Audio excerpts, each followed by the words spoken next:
Good evening, welcome back to American Truck Simulator. This is David Steele, and this is my new acquisition. Or new to me, because this is not a new truck by any stretch. This is a mid-1960s Mack R. It's the short wheelbase, and it's equipped with a Mack ENDT 673A or 673A Thermodyne engine, which is rated at 205 horsepower. I know, 205. I'm currently in Dallas, Texas, and I'm going to take the Mack on a short trip this evening to Tyler. There's a Mack specialist I want to drop the truck off and give it a bit of a service, a bit of a fettling. This truck came from a farm, so I'm led to believe it's had a fairly easy life of a sort. It's been serviced on the dot, and it hasn't necessarily been cared for in the physical sense. Farmer's done with it, and he wants to change it.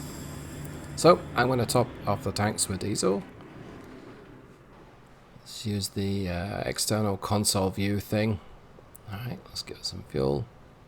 Oh, and one more thing. It's using a Mack 12-speed transmission. I think it's the TXL 107 or 1070. It's 12-speed. With a 456 rear end, so it's short geared.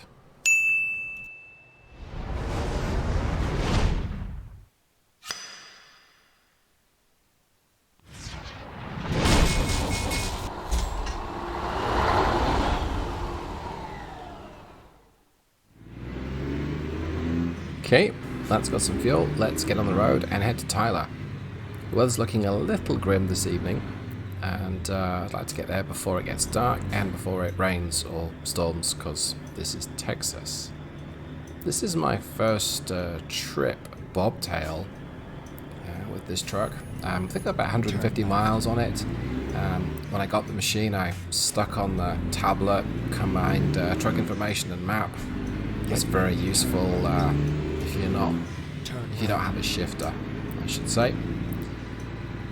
Right, this is Dallas HQ. We're gonna, I think it's the I-45 we cross and turn left and head south for a little bit. But I've got a feeling it looks like it's gonna make me use the access road, which maybe saves a little bit of time, maybe. And it suits me. With this short gearing, it's gonna be doing about 1600 revs at 55. Turn right. Governed at 2100 RPM, but even though trucks did this back in the day, you'd cruise at the governor, I don't really want to subject everyone to that noise.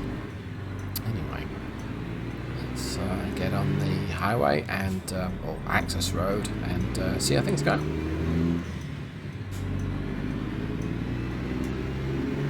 Go straight.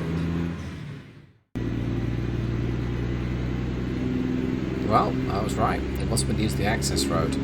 And it's just a short hop down to the Tyler exit, so I'm good with that. I'll include a link down in the description below to the new weather and textures mods that I'm using. But I'm liking the sort of gloomy sky, sort of stormy gloomy sky.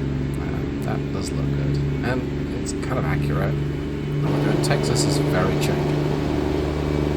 This thing is so ducky. Let's put my headlights on.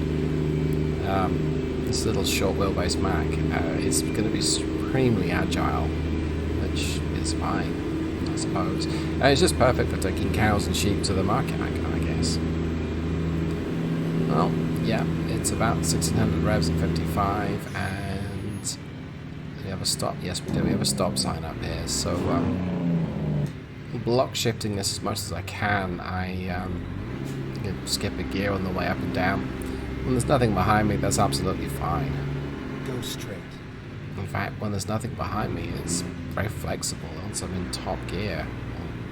5 overdrive. The Thermodyne engine from Mack was a product of a technology sharing arrangement between Mack and Scania. I guess the simple way of explaining it is Scania gained Mack's school bus, it was a school bus, and Mack gained some Scania engine technology. Thermodyne technology was used to replace the older Lanova injection system. Actually, no, it wasn't the injection system, it was the combustion chamber, I believe. Memory's a little vague and a little hazy here, but you have indirect diesel injection and direct diesel injection. And Thermodyne technology simply replaced the Lanova technology and is reputed to be a lot more efficient. Then turn left. And certainly for passenger cars, the reckoning was switching from indirect injection to direct injection was 10 to 25% more efficient. The difference there is if it's indirect injection, the diesel is squirted into a chamber, a pre-combustion chamber, and it's from there put into the main cylinder. So there's a loss there. Direct injection, the fuel is squirted straight into the cylinder. I remember how indirect injection engines were at the time quieter than the direct injection. They didn't clatter so much. But they needed glow plugs for a lot longer. If the direct injection engines needed glow plugs. Anyway, I'm losing focus here. I'm driving a Mack truck, not an old 1990s direct injection diesel car. So back to the Mack Thermodyne. This engine predates the Maxidyne, Econodyne engines. It's a conventional torque rise, so it does not work with a 5 or 6 speed transmission. I'm not even going to try it. I'm going to stick with the 12 speed today. But that's no problem. I mean, it's an unusual truck that works with a 5 or 6 speed. That'll be a maxi torque. But I have and will have other videos on that topic elsewhere in the channel. So the Mack ENDT 673, a bit of a mouthful. And at some point I'll learn what all those characters and numbers mean for sure. That's available in 3 different flavors, or at least that I can find for this truck. So there's the 673A, there's the B, and the C version. And I've read online that sometimes only the C was available in the Mack truck.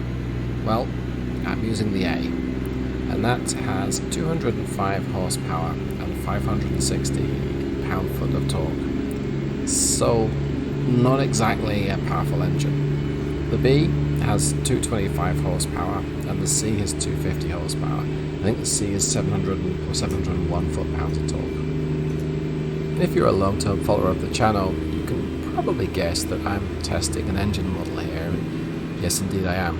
I'll put the torque curve and power plot on the screen, though I have to say, because of the limits of the game engine, it's not going to be the most interesting display. You know, I should say, my conventional power and torque curve won't be very interesting because I run it from 0 RPM, typically to the governor of 2100, depending on the engine in question. So, note to future David, maybe shrink that down so we can see the true usable part of the torque curve. So, assuming that that's on the screen, what's it going to show you? Well, a fairly flat torque curve. The technical peak in torque is between 14 and 1600 revs, but you've got 90% or so from about 1000 revs, and it's still producing over 90% by 2100 revs. So this does give you a fairly broad range of power, but if you lug this engine down too low, it just doesn't have enough torque to drive things forward. Peak power is produced at 2100 revs, but it's over 200 at about the 1950 point, give or take. And if you're carrying something heavy, you need to use all of those revs.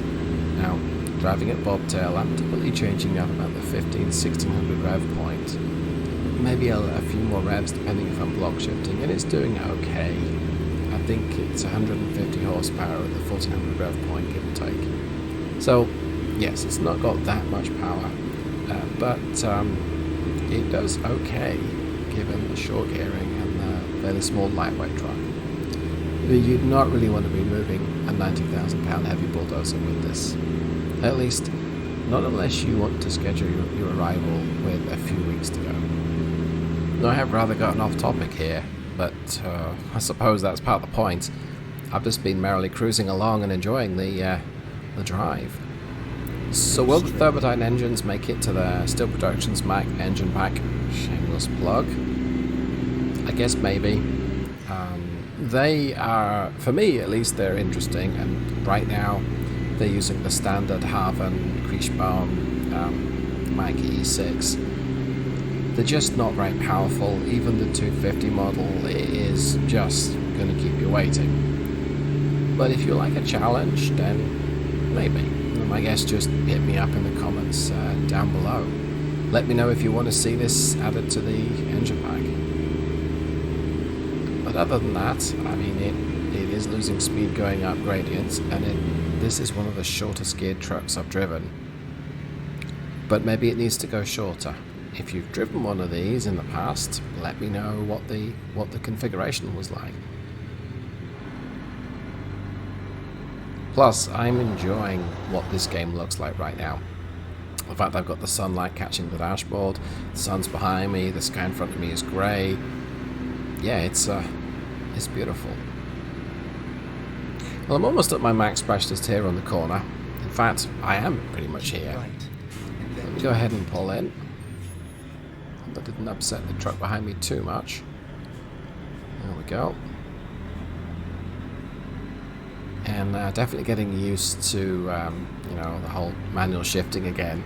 Did a lot of testing for a lot of engines, Z-Mods engines, plus my own definitions. And for that, you use the automated option. Well, here we are. Turn right. Well, I hope that you enjoyed today's video. There's no summary at the end, there's no distance and fuel covered because I wasn't hauling anything. But a little discussion about some of the Mack Thermodyne engines, some of the technologies that they used. Never did anyone any harm, I suppose.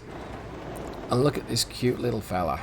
He's so ducky. In fact, I wonder if I can get a good screen capture here with the kind of like with the God rays behind, with the sunlight behind. Anyway, that's it for this video. Have a great day, and I'll see you in the next one. Goodbye.